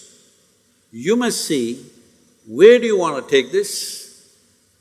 You must also see what are the different impacts it'll have upon you, whether this will work well for this life or work against this life. You must consider. Otherwise, you will become a loose life. Loose, I'm not using the word loose in terms of morality, I'm just talking about loose in terms of not able to fulfill the direction in which you wish to go in your life. Bringing some integrity to this, intellectual integrity, emotional integrity and physical integrity to your life is very, very important. Well, beyond that, if something goes wrong, you just have to understand when you came alone, when you were born, you came alone, and when you die, you will go alone. Thank you so much.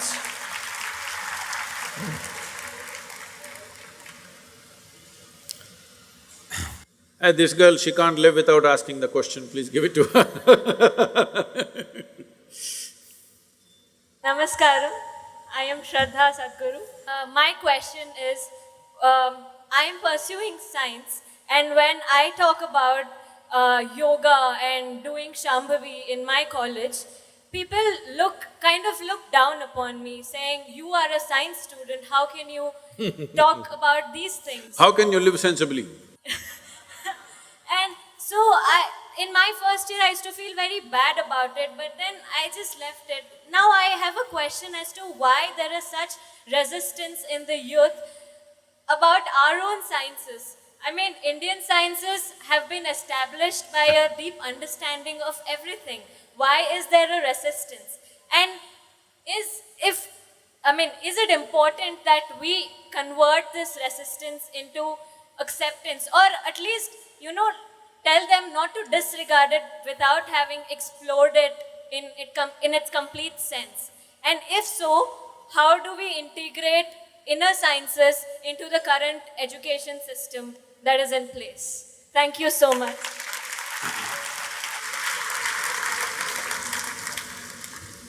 See, unfortunately today, we have a constipated perception of what is science or what is scientific. Essentially, the way the science or the scientific process is defined is, something is considered as a science if there is a systematic approach to it, and the approach should be repeatable, and the approach should work not just for me, should work for many people, then it is considered a science. So science is fundamentally physics, but there are other sciences which have evolved out of it. Biological studies are there, psychological studies are there, social sciences are there. So anything which has a systematic approach and is applicable not just to one person but to a larger number of people becomes a science or a scientific approach.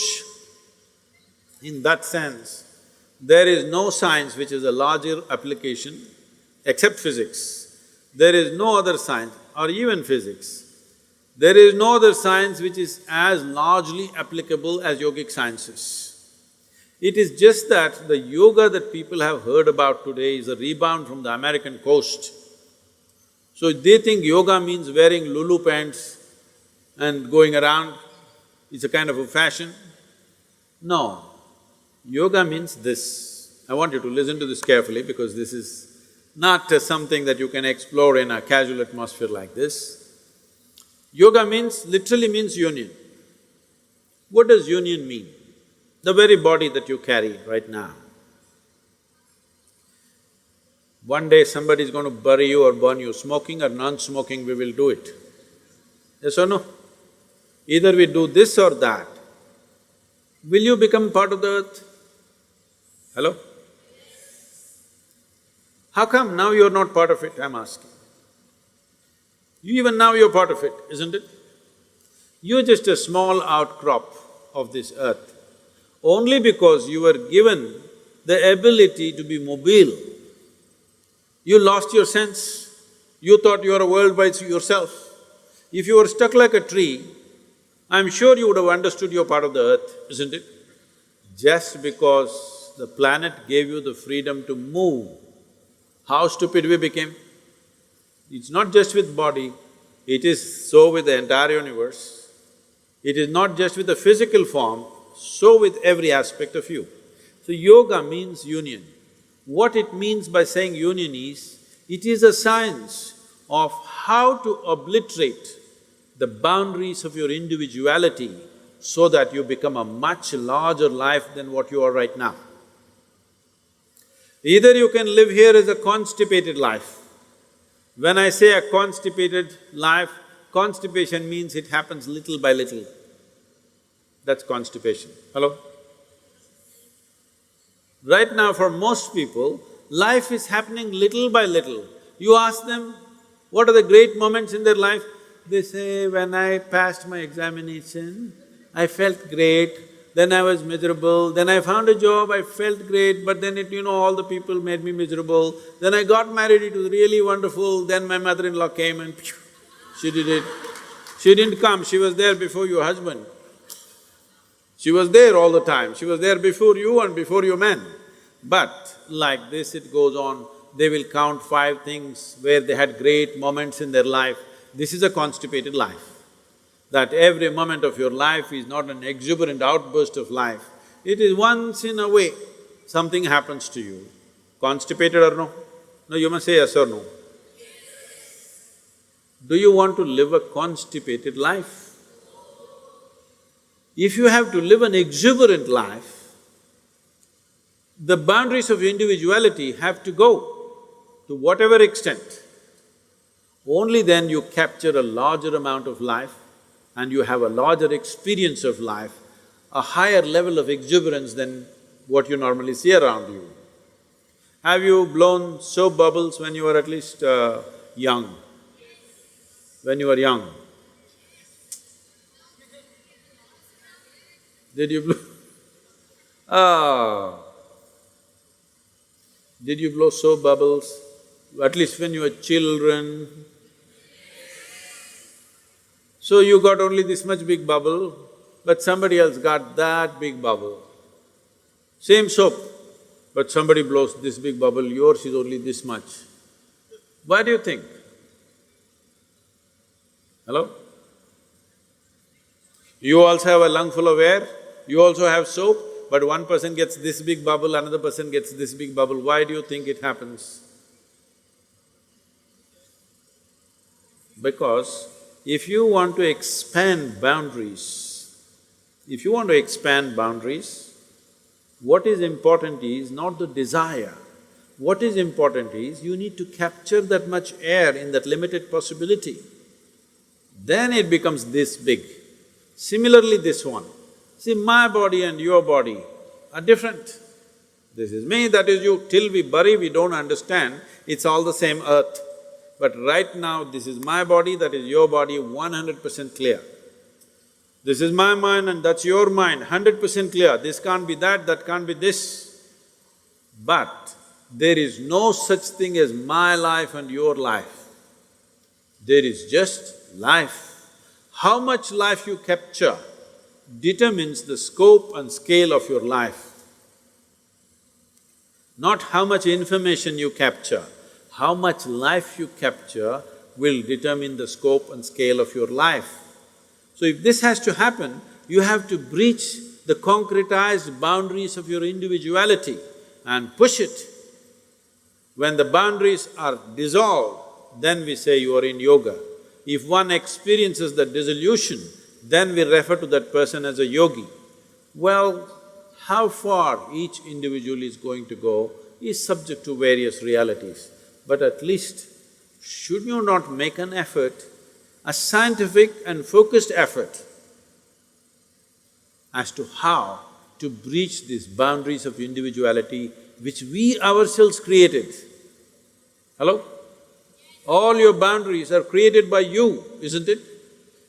You create the boundary and you suffer the boundary. What kind of life is that? If nature created the boundary and you're suffering that, that's understandable. You create your own boundary because of self-preservation. In pursuit of self-preservation, you build walls. These walls of self-preservation will become walls of self-imprisonment. If you don't want that, you need yoga. Oh, should I twist, should I turn, should I stand on my head? No, yoga does not mean twisting, turning.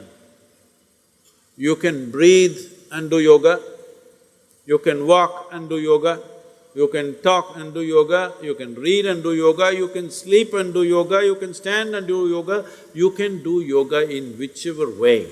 There is no specific activity, it's a certain dimension.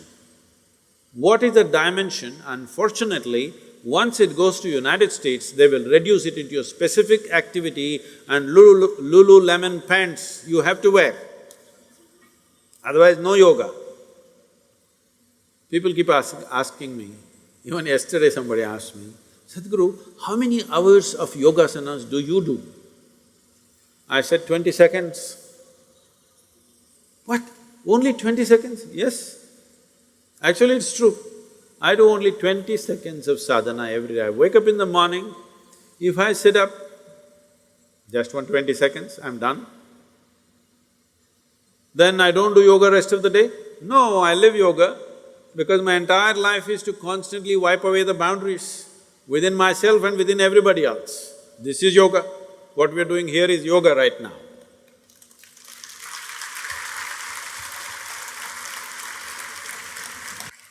We'll be taking 2 more questions.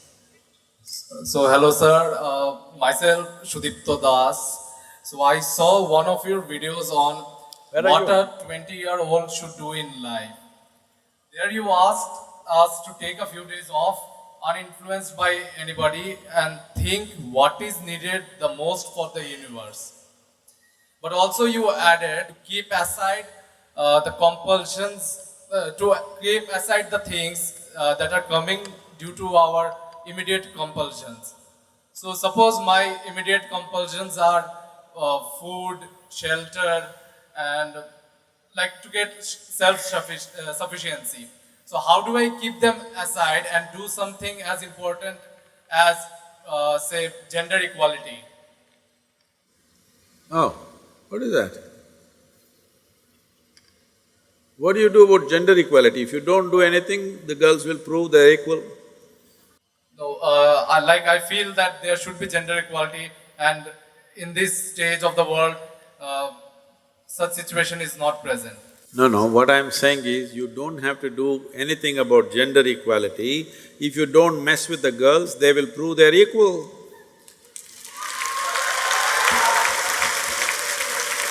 Unfortunately, many times they will prove they're little more than you.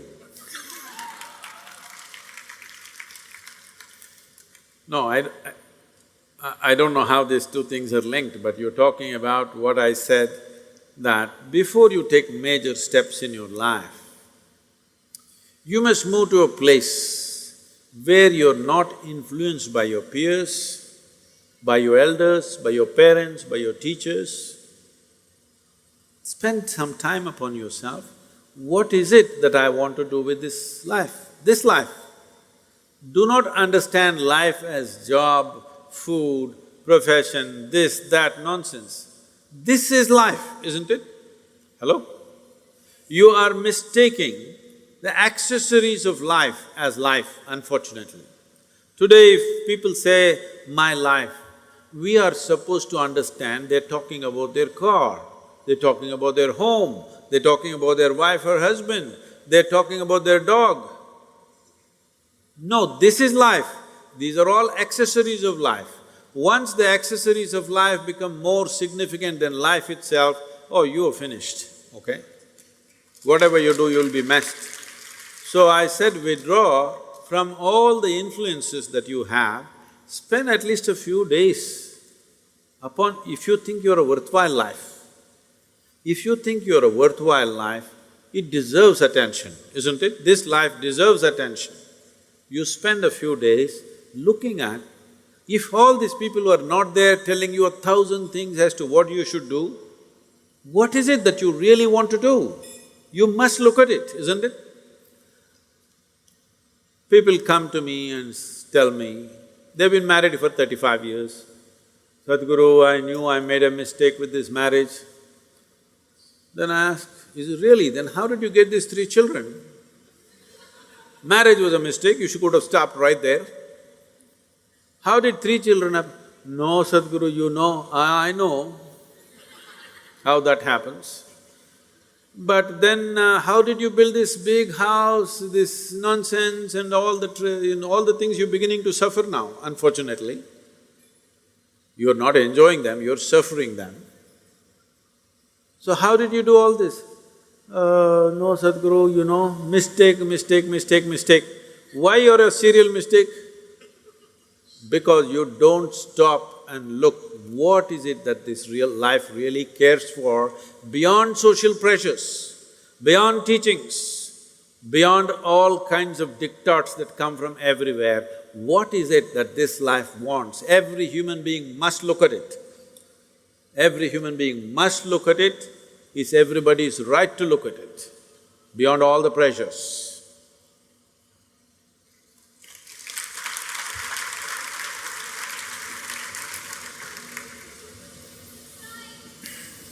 Someone please, that's it. This will be the last question for the day. Namaskaram Sadhguru. I'm Lavanya, I'm studying Economics Honours first year, I'm from Hyderabad.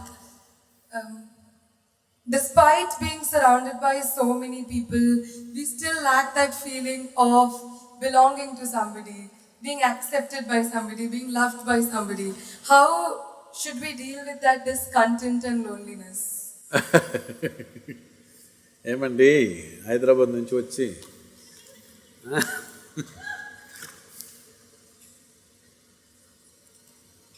See, you must understand this. Right now in these 2 hours, you're speaking two different tongues. On one level, many questions are aimed towards, how can I be free from this and that? Another level, you are asking, how can I bind myself to something or somebody? You must decide. What is the highest value in your life, freedom or bondage? Please, I would like to hear that word, Oh, freedom! But if you are free, you feel lost. If you go into the mountains and you're totally free, that is, nobody around, nothing around, you just in the empty space of the mountains, you don't feel free, you think you're lost. So to handle freedom, it needs a certain clarity and strength. Most people cannot handle freedom. They are always trying to bind themselves, but only talking, mouthing freedom all the time. If you really set them free, they will suffer immensely. So this is a evolutionary issue, in the sense,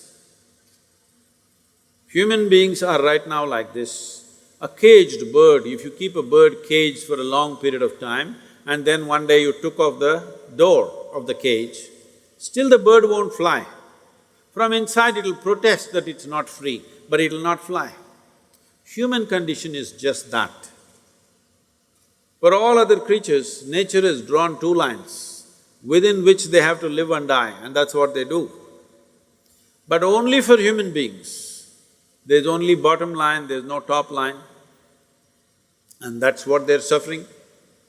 If their life was also fixed like every other creature's life, they wouldn't be stressed, they wouldn't be anxious, they wouldn't be struggling how to handle their own intelligence. And that is what you're seeking unknowingly. You may seek it in the form of relationships, you may seek it in the form of profession, you may seek it in the form of nationality, ethnicity, community, God, heaven, hell. All you're trying to do is draw an artificial line which does not exist. Because freedom needs courage. Freedom needs a certain madness. If you're very sane, you cannot be free because you will go between the two lines of logic. To be free, it takes a lot of strength. That if you… First of all, what needs to happen if you want to be free is, do you understand that all human experience has a chemical basis to it? Hello? What you call as joy is one kind of chemistry, misery is another kind of chemistry, stress is one kind of chemistry, anxiety another kind of chemistry, agony one kind of chemistry, ecstasy another kind of chemistry. At least ecstasy, you know it's another kind of chemistry. I hear. So, your experience of life has a chemical basis to it. This is the most superficial way of looking at it. There are other dimensions to it, but for your understanding. Or in other words, what you call as myself right now, you're a chemical soup. The question is only, are you a great soup or a lousy soup? Yes or no?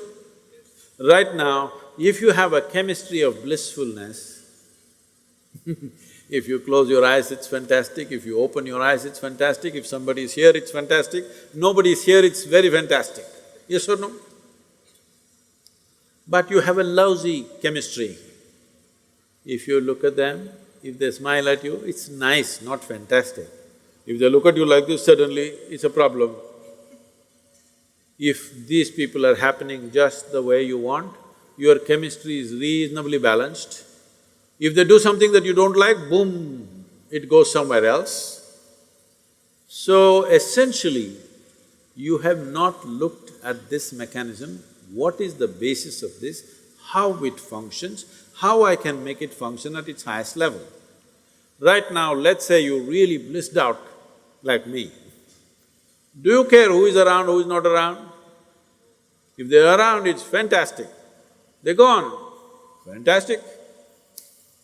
Because your experience of life is no more determined by what you have and what you don't have, whether it's people or things or food or this or that, it is not determined by that.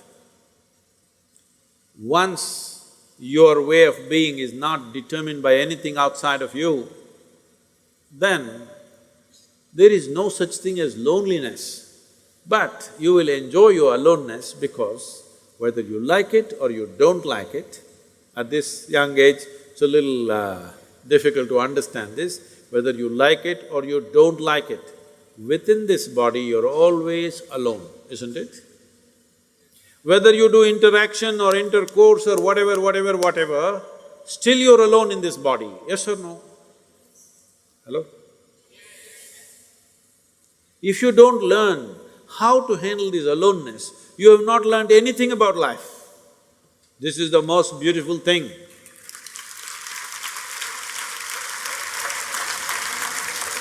The most beautiful thing about life is, nobody can get here, it's just my space. Yes or no? Isn't this the most beautiful thing? Nobody can invade me. They can capture me, they can torture me, they can do so many things, but they cannot invade me because I have a space which is just my own. Isn't this the most wonderful aspect of your life? Don't suffer that. That is the most beautiful thing. Oh, but you want to pine little romantically and enjoy that, what? What are those songs, popular songs? Pining for somebody. Without you, I cannot exist. Most of the songs are that way nowadays. Sing one song, no? Older ones, older I'm ones. horrible at singing. Huh? I'm horrible at singing. Just tell me the words, I will sing. हम तेरे बिना रह नहीं सकते, तेरे बिना क्या वजूद मेरा। You saying it to me? Okay, I got it. Sri Ram is a singer. Sri Ram, that song, what is saying? हम तेरे बिन अब रह नहीं सकते, तेरे बिना क्या वजूद मेरा। See, all the boys must learn songs like this, otherwise you can't floor the girls. But the girls should understand, the guy has a need and he's doing this, it's not really true, but let's enjoy the game right now. Because what we do is just a certain… it's a certain game, life is, because it comes to an end. But the important thing is, how are you within yourself? If you are here in such a way that you are only driven by your needs, you will live a very meager life. But if you can sit here without any need, but you will do whatever is needed, then you will live a magnificent life. It's my wish and my blessing. Every one of you must have a fantastic life. Make it happen for yourself.